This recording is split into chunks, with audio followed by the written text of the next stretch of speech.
By the way, for those of you who just came in or who just started mentorship session and you're quite late, I already provided the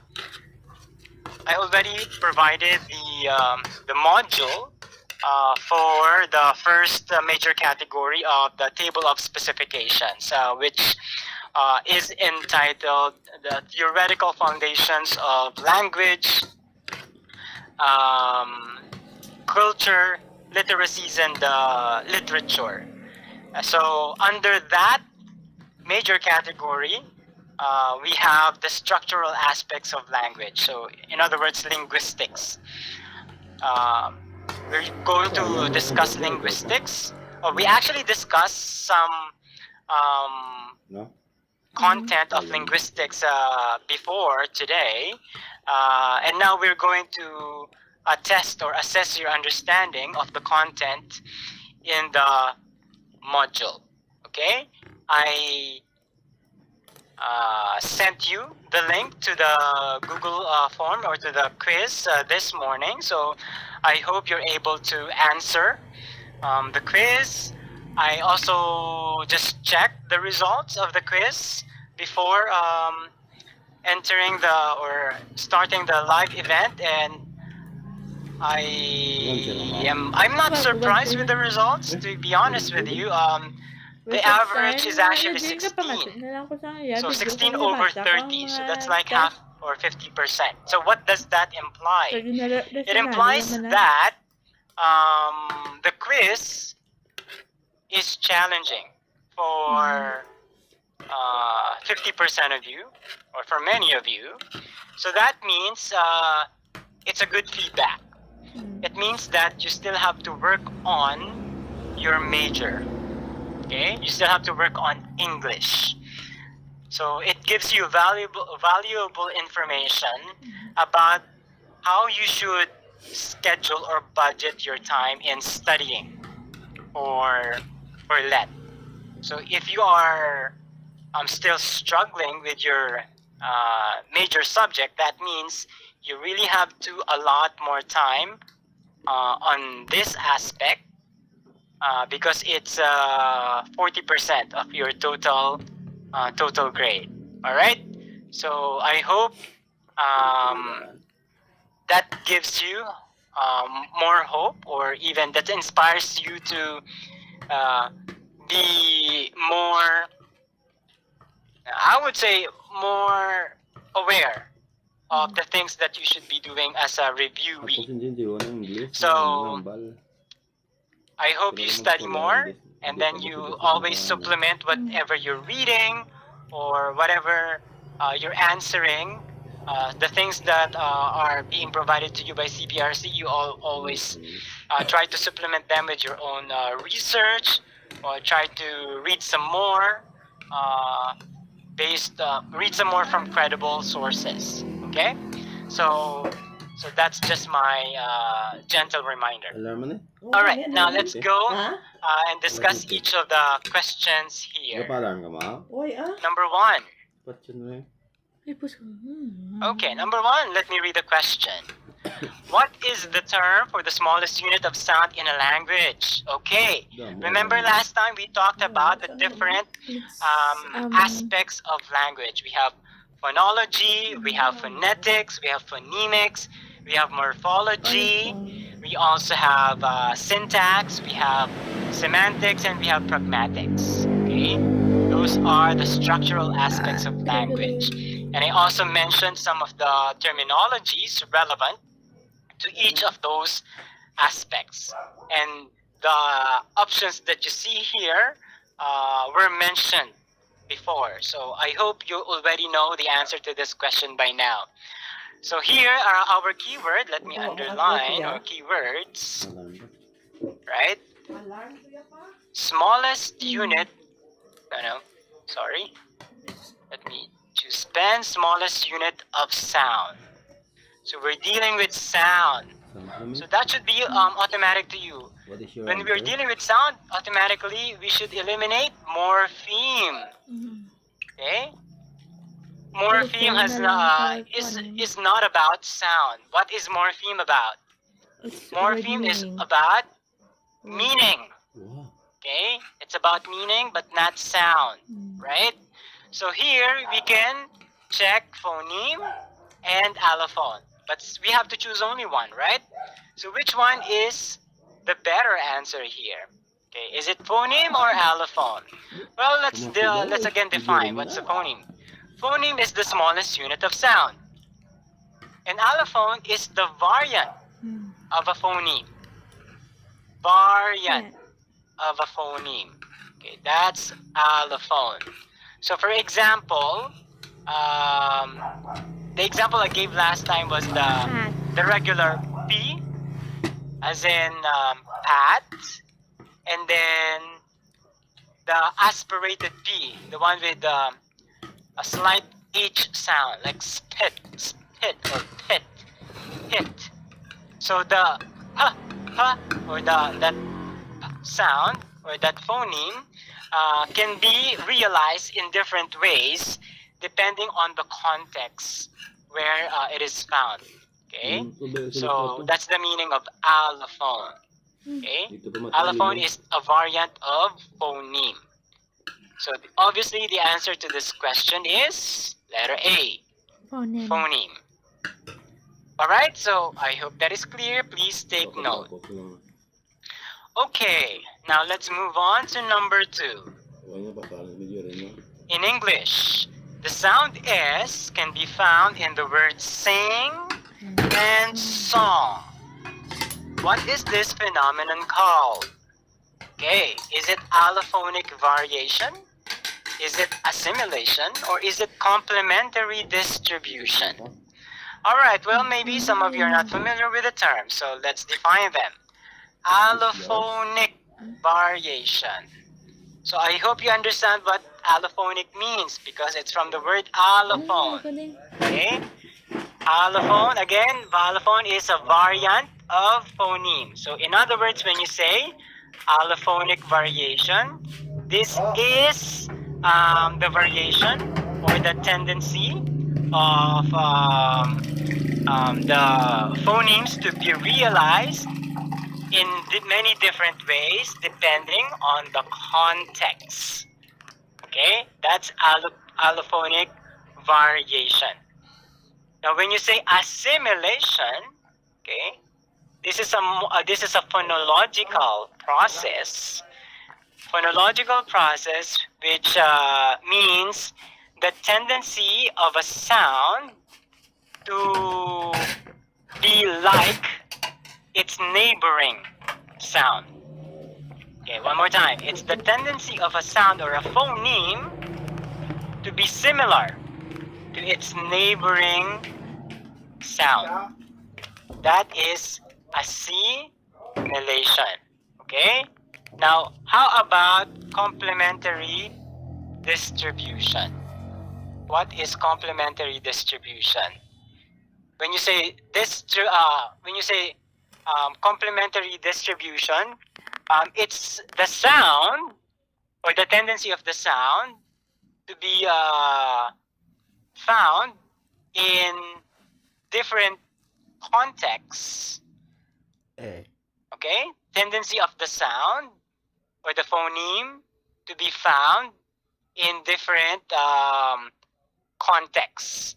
And that sound or that phoneme can have different realization or manifestation also depending on the neighboring sounds as well. So that is complementary distribution. So an example of complementary distribution is this phoneme. Okay. Now, if from the looks of it, they may sound the same or they may be similar. However, because s is followed by the vowel or by the phoneme e, and the next phoneme is followed by the phoneme or the sound o, then the realization of the phonemes becomes different for each. Okay, becomes different for each. And we call that complementary distribution. Okay, we call that complementary distribution. Okay. Now, there are other types of distribution in linguistics. We have contrastive. Okay, contrastive distribution, which means the phoneme is different, is not the same. So an example of that, okay, let me just type the word contrastive. Contrastive. So let's say pit, okay? The word pit and the word sit. Now the phoneme pa and the phonemes, okay, these phonemes are contrastive because they are different, or they make the meaning of the word different. So that's why the pa and the s are different. They're not of the same distribution.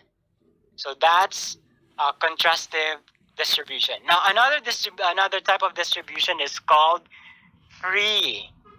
Okay. Free variation. Free variation, which means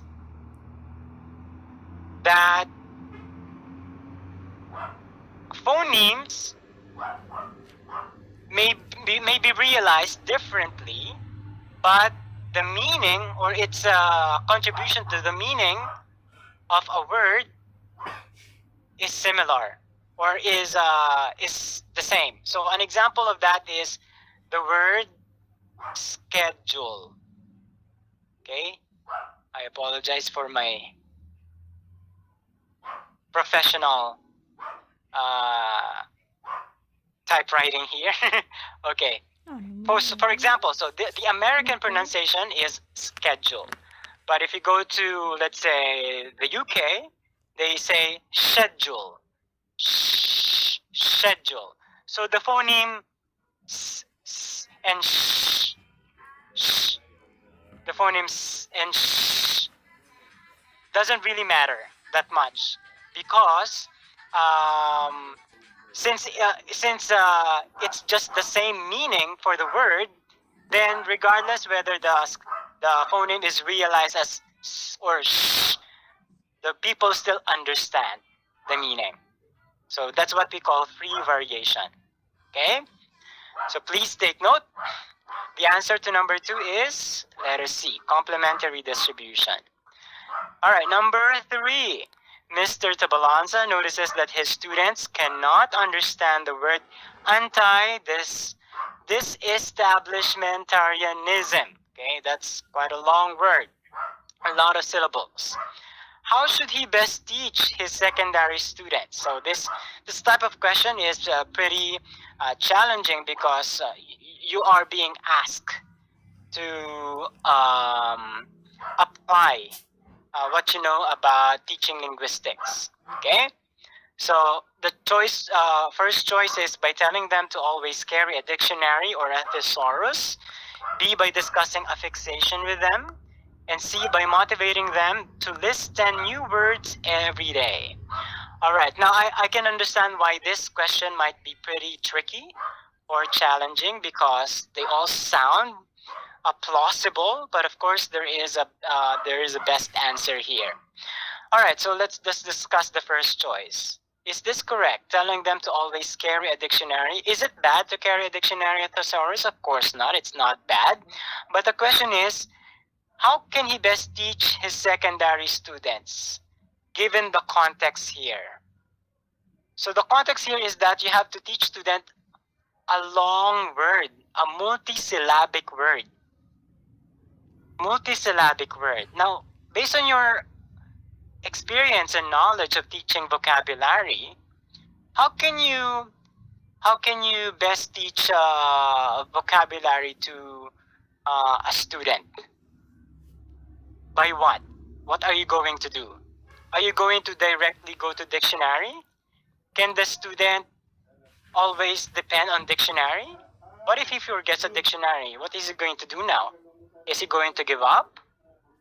Of course, no. As a teacher, you should always find a way so that students can be independent learners.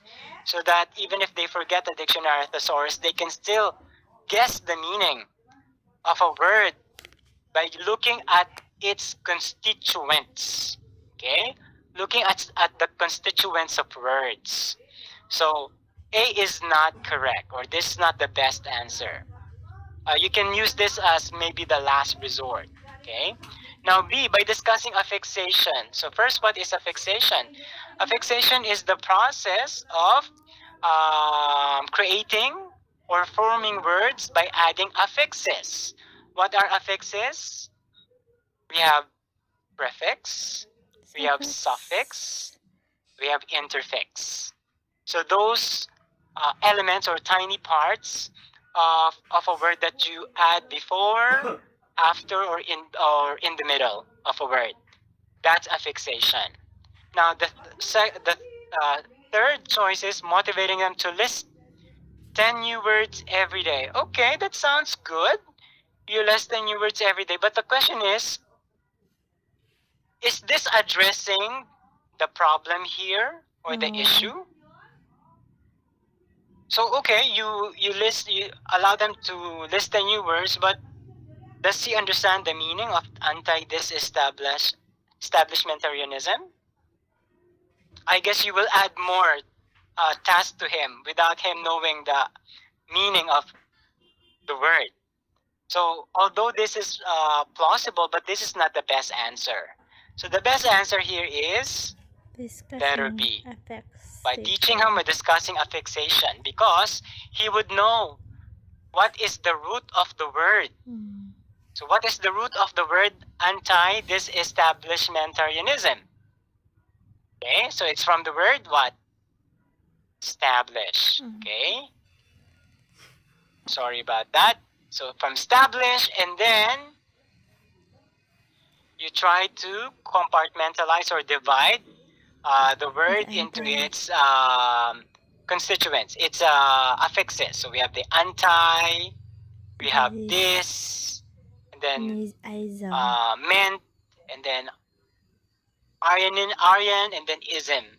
So there are many constituents to the word. That's how you can best teach the student. Okay, now let's move on to number 4. How many phonemes are there in the English language? Okay, quite tricky also, because if you're only 26. referring to the alphabet or to the letters, obviously you would say 26. But remember, phonemes are different from It's the alphabet 31. or the letters. Or in other words, phonetics or phonemics are different from orthography. Okay? They are different different branches of phonology, different branches of linguistics. Okay? So 26 only, that answer only refers to the alphabet or to the letters, not to the phonemes. So this is wrong. Is it 44? Is it 31? 31. Well, the correct answer here is 44. Oh my God. Okay, well, 44. Sir Adrian, why 44? Yeah. So first of all, we can include the 26 consonants and vowels. All right. So that's 26. What else do we have? What other phonemes do we have in English? We have the digraphs, or the those phonemes that look double or look like twins, right? So they're the sh and the s, sh, from the word judge, or cheese, sh. So you have the s, you have the ch if you spell it out, but it's realized as sh. So you call that digraph. And then we have the long and short vowels also, right? So we have the F, E. We have the from the word apple. So apple, apple, something like that. Or we also have the long vowels like ooh for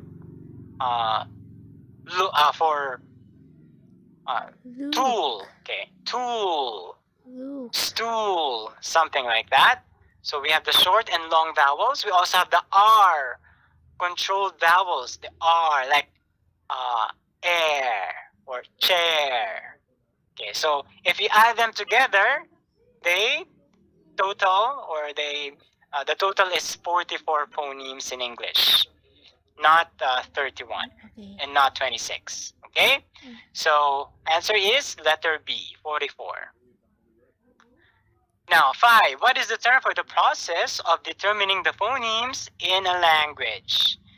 Okay, so what are the keywords here? Determining phonemes. Determining phonemes in a language. Okay, so we have phonemization, we have phonetic analysis, and we have phonological analysis. So let's define the terms if you're not familiar. So what is phonemization? Okay, phonemization is the process of transcribing the sounds of a language. So, for example, you study the sounds of a language. So, what you do is actually do an inventory of all the sounds of a particular language, and you transcribe those sounds. You call that phonemization. Okay. Now, what is phonemic?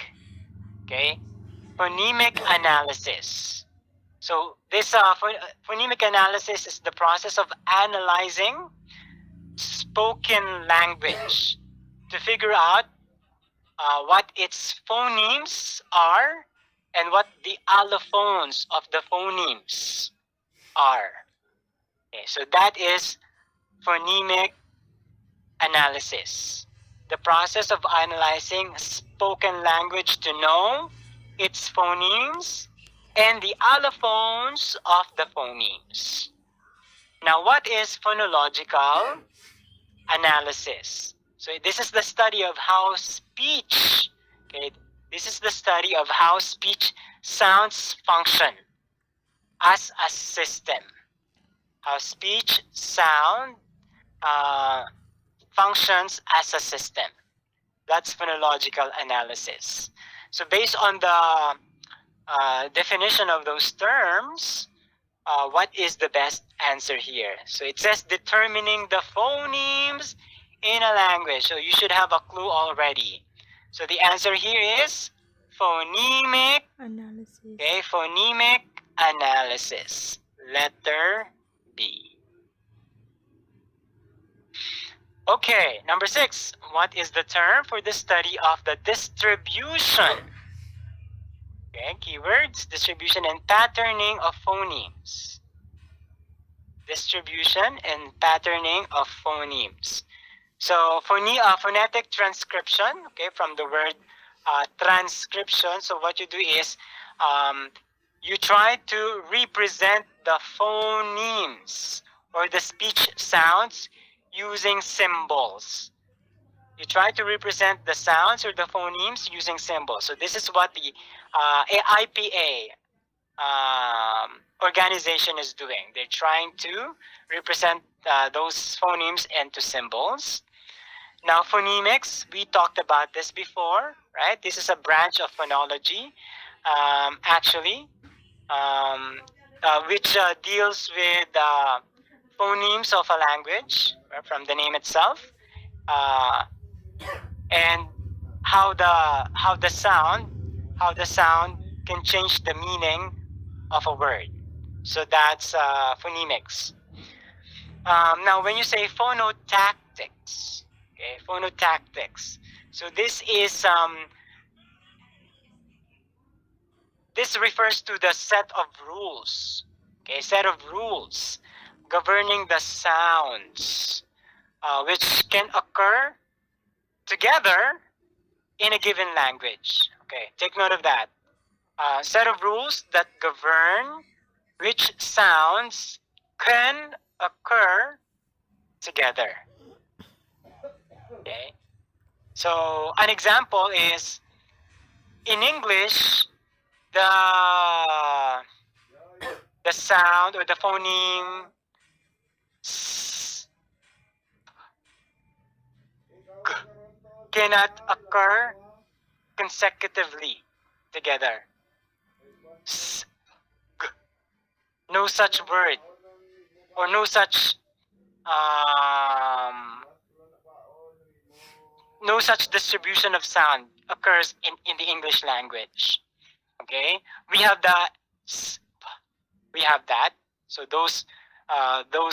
that combination occurs. So in the words spat or spit, so we have the s, but the phonemes s, g, those phonemes do not occur consecutively or successively together. So the answer here to number 6 is phonotactics. Okay, phonotactics. All right, so please take note. Now let's move on to 7. If a sentence has the subject, verb, and object in the correct order, what type of sentence structure does it have? Okay, well, if you're still confused by this question, you have to go back to elementary, okay? This should be easy. The clue is already in the question. So we have the subject, we have the verb, and we have the object. So obviously, the answer here should be the SVO, which is what? Subject, this is the common word order or sentence structure in English, the SVO. Okay, so this is the correct answer. Now VSO, we know that the V means verb, S means subject, and O means the object. So this kind of sentence structure is also found in other languages. So, for example, they can be found in I believe in Japan, and the SOV can be found in some European countries, like I guess I believe, if I remember correctly, Finland. So these sentence structures are not weird. They can be found in other languages too. In the Philippines, right?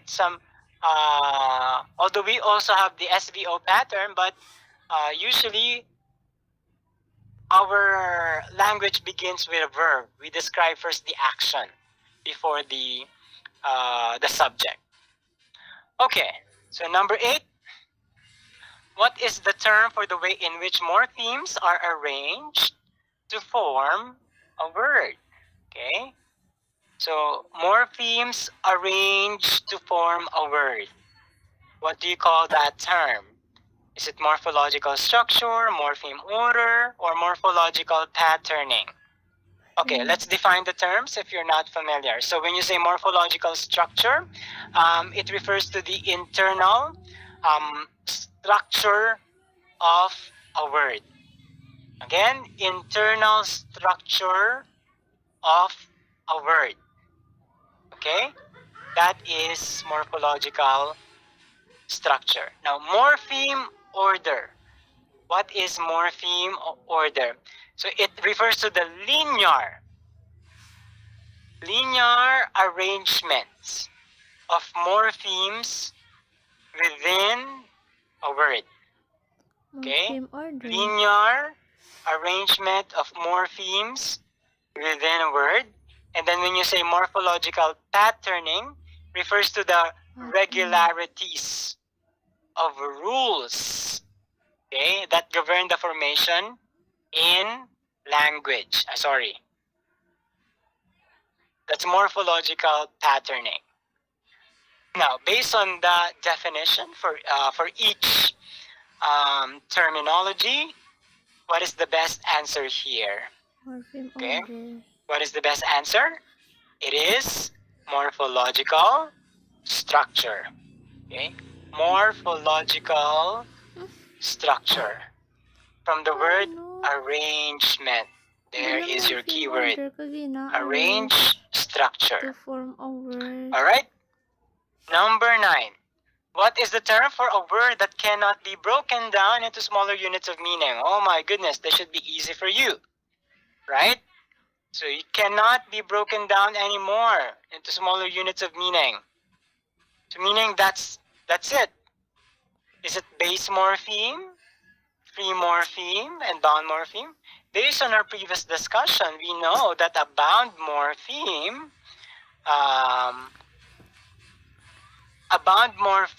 is something that cannot exist on its own. It's dependent on what? It's dependent on another type of morpheme. Okay? So we can eliminate bound morpheme here. Okay? So meaning to say, the question is, this type of morpheme carries the most significant, okay? The most significant part of the meaning of the word. Most significant part of the meaning of a word. And based on that explanation or definition, the correct answer is base morpheme. Okay, the base or the core. Okay, another word is the core. Core morpheme. Now, question is, can a free morpheme be the same as base morpheme? Of course, it can be similar to base morpheme. But so the question is, why not free morpheme? Because the question is, something that cannot be broken down into smaller units of meaning anymore. Okay, so we are talking about the core meaning of a word, and the core meaning of a word is always based on its core or base. And when we say free morpheme or bound morpheme, we are classifying the morpheme whether it can be dependent or independent. So it has the classification has nothing to do with the meaning, but has something to do with whether they can rely on something or not. So the best answer is base and not free morpheme. All right. Number 10. How can we identify the smallest units in the structure of a sentence? Okay, let's find the keywords. Smallest units, structure. So when you hear structure of a sentence, what should that remind you of? Structure of a sentence. Is it phonetics? Analyzing the phonetics? Phonetics what? Referring to the what? Referring to the sound, okay? To the sound. So, it's not the correct answer because here we're talking about structure of a sentence. Is it analyzing its constituents? Here we're talking about structure of a sentence. Here, when you say constituents, you are largely pertaining to what? Words. Okay? Or this is morphology. Okay? Morphology.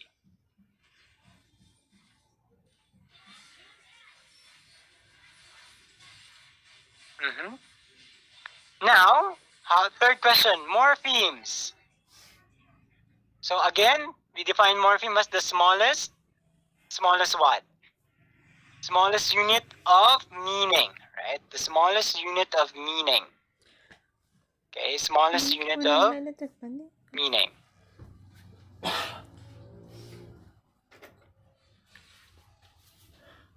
Okay, so it can be tricky. It can be the second choice. Can also be the third choice. Right. So what's the better answer here? Well, the better answer here is the third one.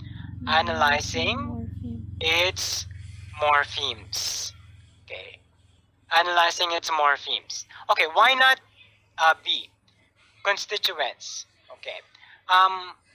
Well, aside from words, okay, aside from words or morphology, constituents can also refer to the sound, right?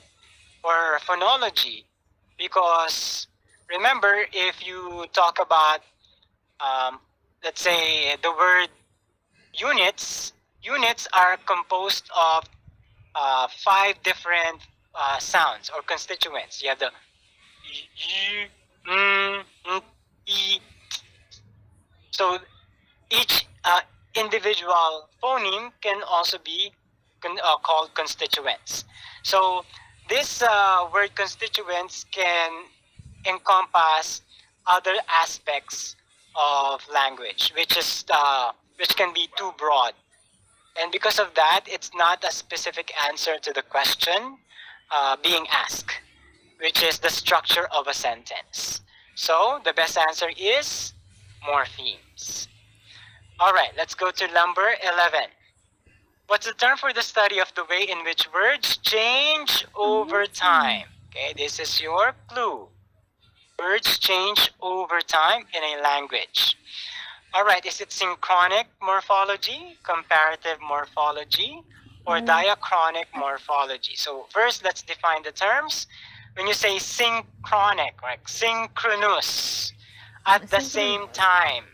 So it's all about the study of the morphological structure of language at a particular point in time. Study of the morphological structure of language at a particular point in time. So meaning to say, it has nothing to do with the progression or with the change of a word. Okay, so this is a question mark. Now, when you say comparative morphology from the word compare, so refers to the study of the morphological structure of different. So here you're comparing languages. You're comparing languages, okay, from the word compare. Now, the clue is words change over time. Over time. So meaning to say, there's like a span or a range. It's not just one point. And because of that, the correct answer is letter C, diachronic morphology, because it talks about a range or a span of time. So let's say from the 1800s to the 1900s, you study the morphological structure of words. All right, so that's number 11. Let's go to number 12. How can we determine the meaning of a word in relation to its context? Okay, meaning of a word in relation to its context. Is it analyzing the semantics, pragmatics, or phonology? I think we can easily eliminate phonology here, because phonology deals with the sound. Here we're dealing with the meaning. Okay, meaning. And then what else? In relation to context. It's possible to say semantics, because semantics deals with meaning. It can also be pragmatics, because there's the clue context. But what is the better choice or better answer here? If you answer pragmatics, congratulations, you are wrong. Unfortunately, no, it's not pragmatics. It is semantics. Okay, so answer is letter A. Okay, Sir Adrian, but why A? Why not B? Okay, first, what is pragmatics? Okay, what is the definition of pragmatics? So here we're talking about how language is used in context. How language is used in context to achieve a communicative goal. That's pragmatics. Okay? How language is used to achieve a communicative goal. The question is meaning of a word in relation to context. So here we're talking about this is our core core word meaning, and that should force you to choose semantics because we are dealing with meaning. Pragmatics is how language is used to achieve communicative goals. All right, so take note of the difference between the two. Maybe you're confused with the word context, right? Because yes, both can use the word context, but semantics primarily deals with meaning. Okay, so A is the correct answer. 13. If a word has a meaning beyond its literal definition, what type of meaning is it considered to have? Okay. Beyond. Meaning beyond its literal definition. So this should already give you a clue of the right answer, right? It's not literal. So what here is not literal? Well, let's see. Connotative meaning. So first, what is connotative? So it has something to do with your emotion. Okay. It's kind of meaning based on emotion or culture. Okay. Or your cultural association. That's connotative meaning. Figurative. Okay. Meaning to say it's not literal. Not literal.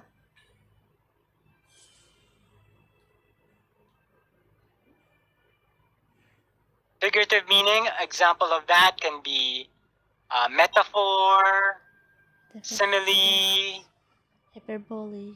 Okay, other figures of speech. Okay, contextual meaning, well, from the word context.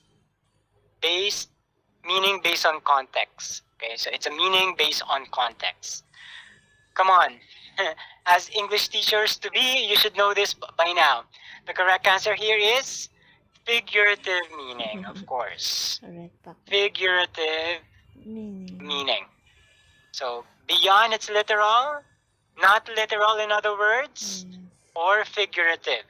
Something that you have to you use figures of speech or artistic expression.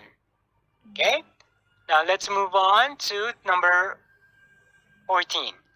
How can we study the relationships between words? So here, relationships, words and their meanings. Okay, there you go. Words and their meanings. So you have the meanings again. We cannot actually eliminate syntax right away because here syntax refers to the arrangement, okay? Arrangement of words or grammar. So it's again either pragmatics or semantics. But if you remember a while ago, what's pragmatics? How language is used to achieve communicative goals. Do you see communicative goals here? You don't. So the answer should be semantics right away. Okay? So that's how you can easily spot the wrong answer and then end up with the correct answer, just looking at the keywords and the choices. All right, let's go to 15. What type of linguistic analysis is Mr. Tabalanza using to help his students understand how speakers use language to achieve their communicative goals in context? Okay. Question is type of linguistic analysis.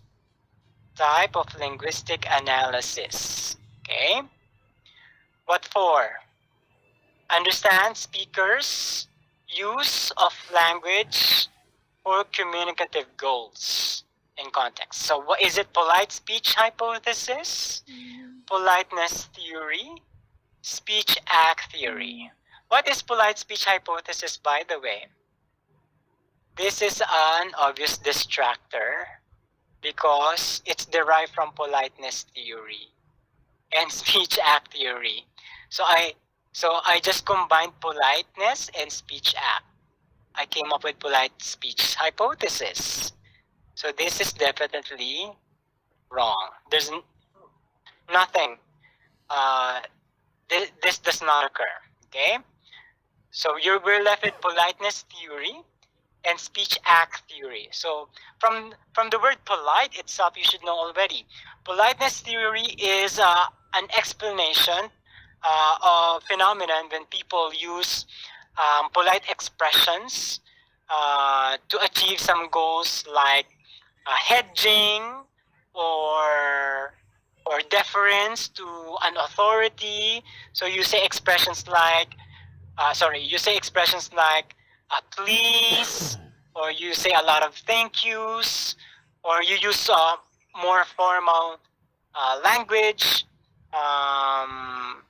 and you use more feel-good words or feel-good expressions to show politeness. So that's politeness theory. And of course, you also want to do that because you want to save your face, right? You don't want to be embarrassed. So you use words or you use expressions to save your face or to keep your face.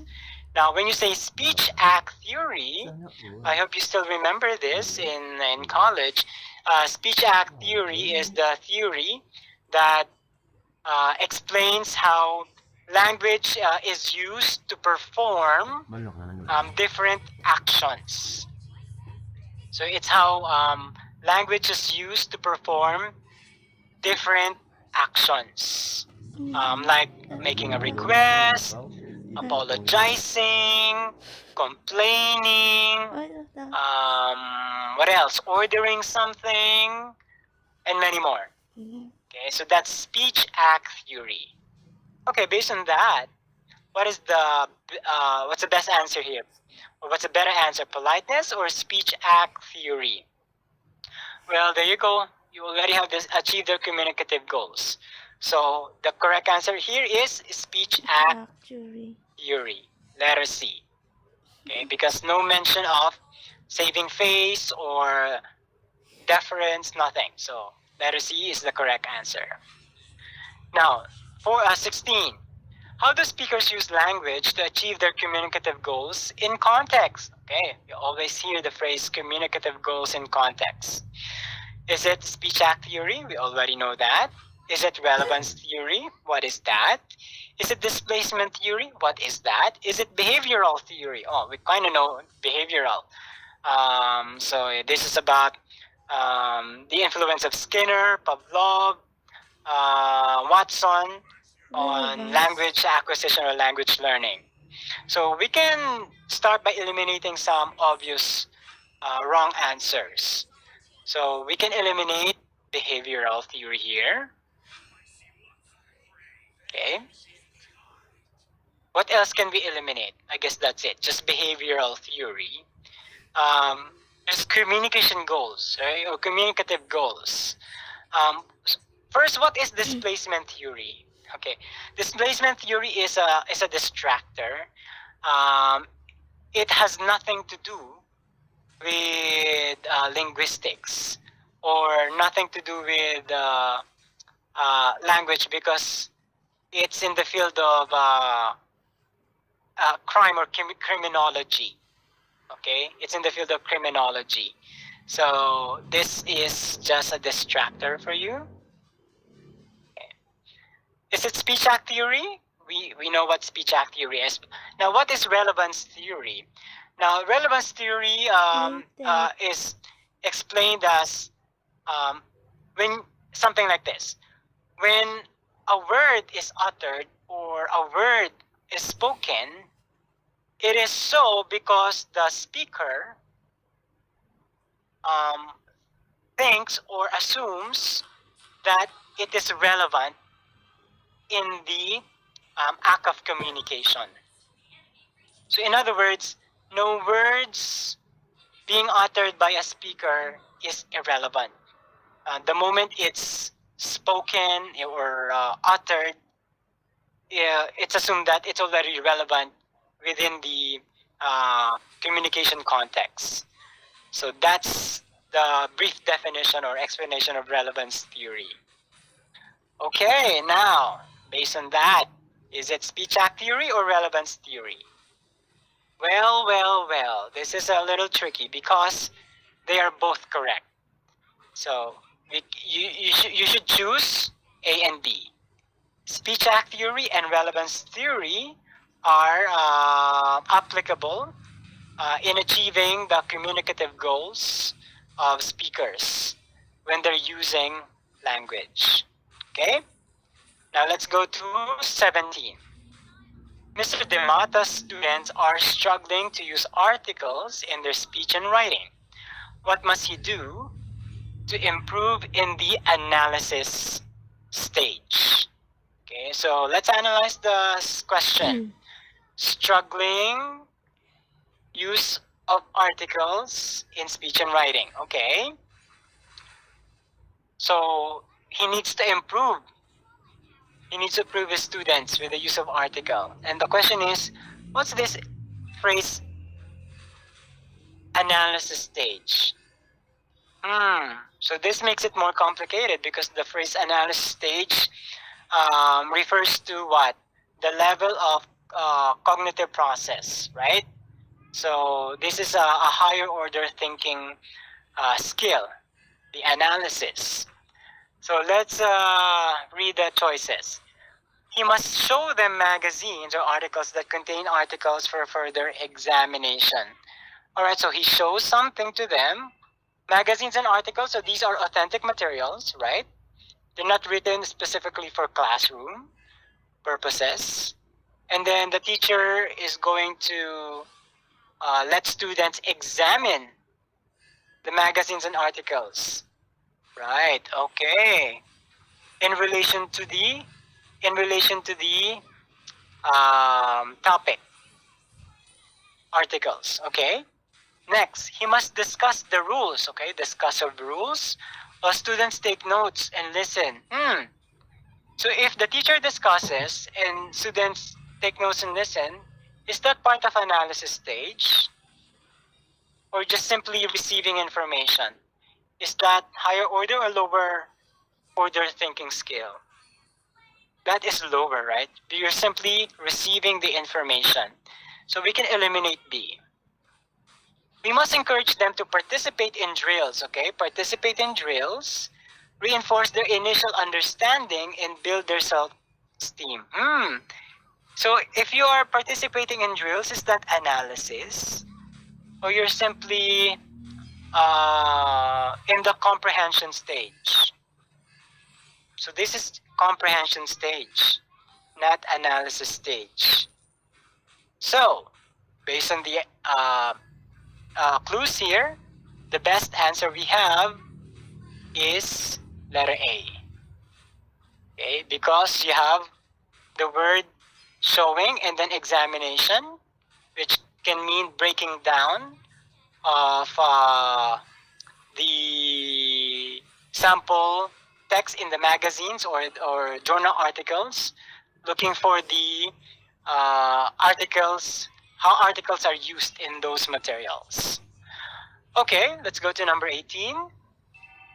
If a speaker uses language to manage social relationships and face in communication, what field of study are they engaging in? All right, what are the clues here? Manage social relationships and face. And what is face here? Wait, didn't we mention face a while ago? Saving face. Why do you need to save face? Because you want to maintain good relationship with people, right? You don't want to feel embarrassed. You don't want to embarrass others. That's why you use what? Some polite expressions. So the obvious answer here is politeness theory, which is the correct answer. What is Maximilian theory? Of course, if you're not familiar, you're probably also going to choose Maximilian if you also don't know politeness theory. But Maximilian theory refers to the H.P. Grice's theory, or the Grice's maxims. There are 4 of them, right? which we will discuss later on because it's going to be asked. So Maximilian theory refers to Grice's maxims, or Grice's maxims, the 4 maxims. Okay, so the correct answer here is letter B. 19. What is the difference between a phoneme and an allophone? Okay, I already discussed this a while ago. It's just being presented differently here. So all you need to do is just eliminate the choices. So number 1, or A, phonemes are the smallest units of sound in language, while allophones are variations. Okay, variations, smallest units, sounds okay. That do not change the meaning. Okay, sounds correct. Do not change the meaning. Now B, phonemes are the study of speech. Wait, phonemes are the study of speech sounds? No. The study of speech sounds is called what? Phonology, not phoneme. So we can eliminate. Allophones are the study. Allophones are study? No. Allophones are variations. So right away you can already eliminate choices. Correct answer is letter A. Okay, 20. How can we study the use of language in specific situations and the interpretation of utterances and contexts? Okay, what are the keywords? How can we study the use of language in specific situations and the interpretation of utterances in context? Okay, use of language in specific situations and interpretation of utterances in context. We have syntactic analysis, contextual analysis, and discourse analysis. So let's define one by one. Syntactic, from the word syntax, which is what? The arrangement of words in a sentence, or the grammar. Wait, the question is the use of language. So the use of language, something to do with pragmatics. Okay, pragmatics. And pragmatics is different from syntax. So we can eliminate A. By applying contextual analysis. Now from the word context, so it's a kind of analysis that analyzes, or it's a kind of examination that analyzes the context in which the words, or in which the words or the language is used. Okay, it could be a social context, political, it could be economic or historical. Okay, how? So it's the context of in which language is used. That's contextual analysis.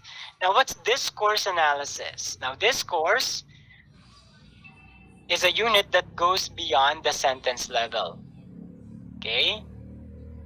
So it's a unit that goes beyond the sentence level, which can be paragraphs, which could be essays, book reports, which could be, conversations, debates, dialogues, etc. But it's more than a sentence or beyond a sentence. Okay, now, what's the better answer? Contextual analysis or discourse analysis? Okay, well, if you chose contextual analysis, congratulations, because you are wrong again. No, it's not contextual analysis, but discourse analysis. Okay, why? Okay, go back to question. Use of language in specific situations and the interpretation of utterances in context. So here we, the key thing that you need to remember is that the question is not asking about the context itself, but the use of language in specific situations. Okay, the use of language. We're not talking about the importance of context or the role of context in the use of language. That's not our goal or aim in this question. Our goal or aim is the use of language in specific situations in context. So, based on the priority of those concepts or terms, the best answer is discourse analysis. Okay, let's go to 21. How can we study the sound patterns of a language? Come on, that should be easy. Sound patterns. Phonology. Last time Sound I patterns. differentiated these terminologies, phonology, phonetics, and phonemics, right?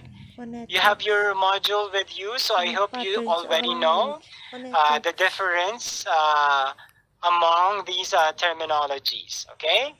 So, the correct answer here is what? Phonology. Okay?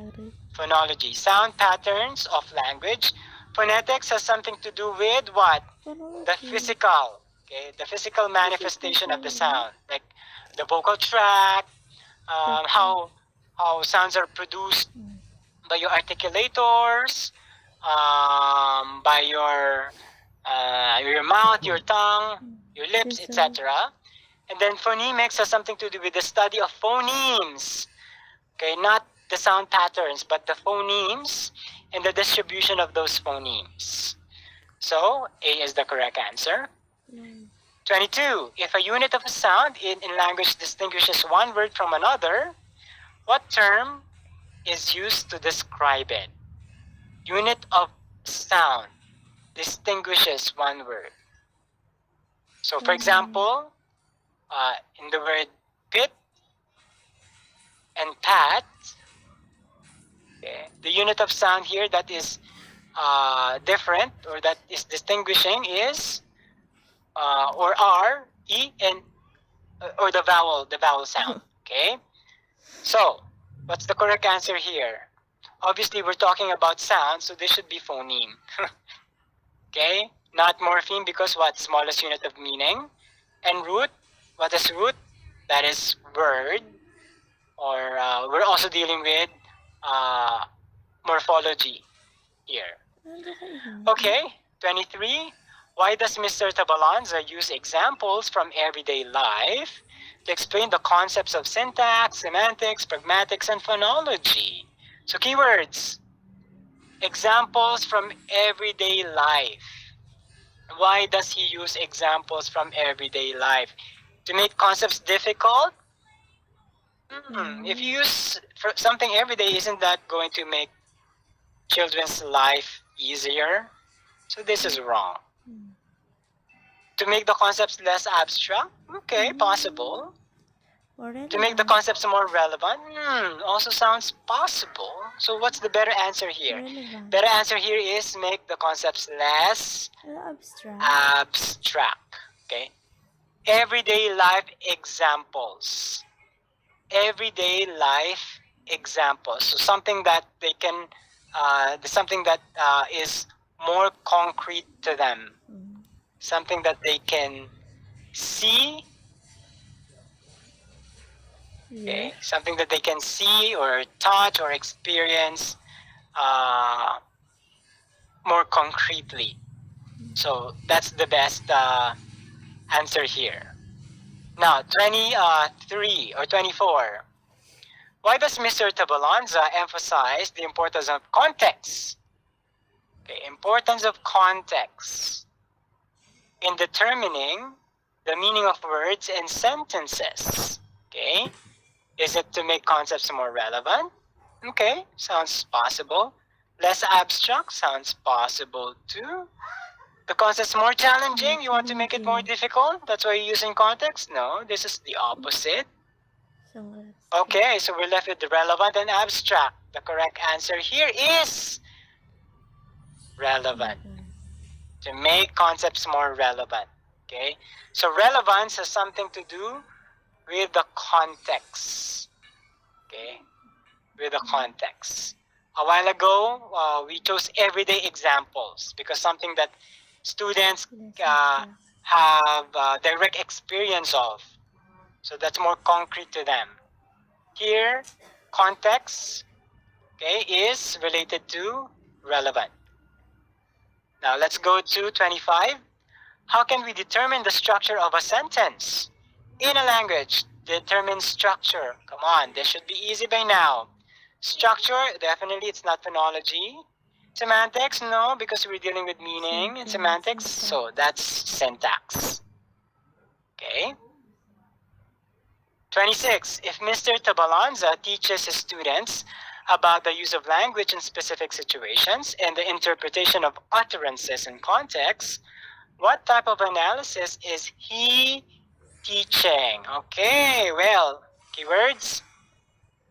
Use of language in specific situations. Okay. Interpretation of utterances in context. Wait, we already had this a while ago, didn't we? Right? We also had the same question. But, the choices are quite different. We have discourse analysis, pragmatics analysis, contextual analysis. Again, contextual analysis, the focus is on the context, the importance or value of context in the use of language. Is the question pertaining to that? No, it's pertaining to the use of language, so we can eliminate contextual analysis. Discourse analysis, this is the answer a while ago, right? But we also have pragmatics analysis. So, wait, I think pragmatics analysis should be the answer. No? Yes. Okay, so this is a tricky question. But the correct answer here is discourse analysis. It's the same thing. It's the same answer, same question a while ago. Now, the second choice B is obviously was intentionally written by me there to test your consistency in answering. So it's tricking you whether you'll be consistent with your answer. Pragmatics, although it sounds possible because this course is under pragmatics, but we do not call it pragmatics analysis. We call it discourse analysis, okay? So A is the correct answer. 27. I'll be there tomorrow waiting for your return. Which words refer to deixis? Okay, deixis, I think you've encountered this before. It's also included in your module. Deixis is a phenomenon in language in which words are used to refer to an entity, an event, or situation. And examples of deixis are words like I, you, me, meaning words that refer to people, okay, or things, and also words that refer to location or time, like here and now.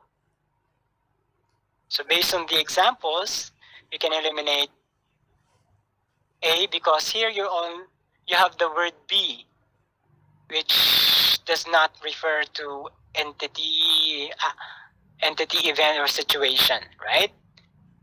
We can eliminate C, waiting in return, okay, not referring to entity, situation, location, or time. So our best answer is there, referring to location, tomorrow, referring to time. 28, if you're a supporter of Grice, right, so the Grice's maxims, there are 4 of them, which of the following statements is not included in his maxims? So not included. Is relation not included? Not sure. Skip. Is manner included? Yes, it's included. Is quality included? Yes. What else is included? Quantity. Quantity. Now, how about relation? Is it included? No, it's not. Because this is sounds like relevance. It's the maxim of relevance, not relation. Okay. So when you say the maxim of relevance, it means that what you should be saying what you should say is or should be relevant to the communication context. Okay, don't say anything relevant, or else you're violating the maxim. Okay, and also the manner, the way you communicate. Certain things should be clear and should be concise and orderly. Okay, that's the maxim of manner. Should be clear, concise, and orderly. And when you say quality, what you should say is something that's truthful. Okay, something that is truthful. or that's verifiable. And then the maximum relevance, your statement should be relevant to the conversation. So don't say anything impertinent. So relation is just, again, another trick because it sounds or it looks like relevance. Anyway, this is the correct answer. 29. Boy, you're too early for tomorrow. Girl arrives at 11 a.m. Oh, you've noticed. Thanks. Boy, and I'm always late for yesterday. Okay. What is going on here? So the question is, what is the best way to characterize this conversation? So here we're dealing with the tone of the conversation, right? Is it multidimensional? Not sure. Is it caustic? What is caustic? Is it sarcastic? Okay, I guess we know a little more about sarcastic or sarcasm. You're trying to, the face value of the sentence is different from the intended meaning of that sentence. So that's sarcastic. And usually it's quite insulting or something to that effect. Now, caustic is very hurtful. Okay, hurtful. Okay. Well, multidimensional, this is too broad. Too broad in the context we don't know. So this is not the correct answer. Okay. The correct answer is sarcastic because the boy is saying that the intention of the boy is to tell the girl that she's late again. However, he's using different words to express that. So he's using the opposite of late, which is too early. And usually, if that is the situation, you're using sarcasm. So C is the correct answer. Buka. And then 30, Mr. Tabalanza is teaching the concept of polysemy to his 8th graders. What is the best way for him to do? Okay, keyword polysemy. Last time we talked about this, right? Polysemy is what? Tendency of words to have multiple meanings, like bank, like book, like the word run, which can be a verb, which can also be a noun, and many other words in English. So is it A? He must teach students as many words as possible. 2, ensure memorization of words definition. Wait, if he's going to memorize the definitions of many words, he's going to go crazy. Right? Wait. This is suspicious. Skip. He must show examples of words with multiple meanings and emphasize the role of context. Okay, sounds okay.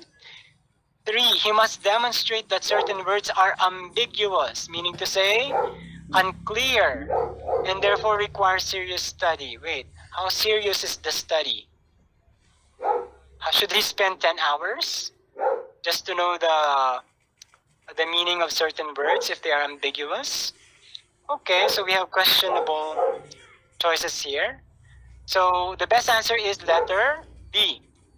Must show examples of words with multiple meanings, which refers to polysemy, and emphasize the role of context, because context will change the meaning and the sense of a word, and therefore, and that's why it gains other meanings or senses because of context. All right.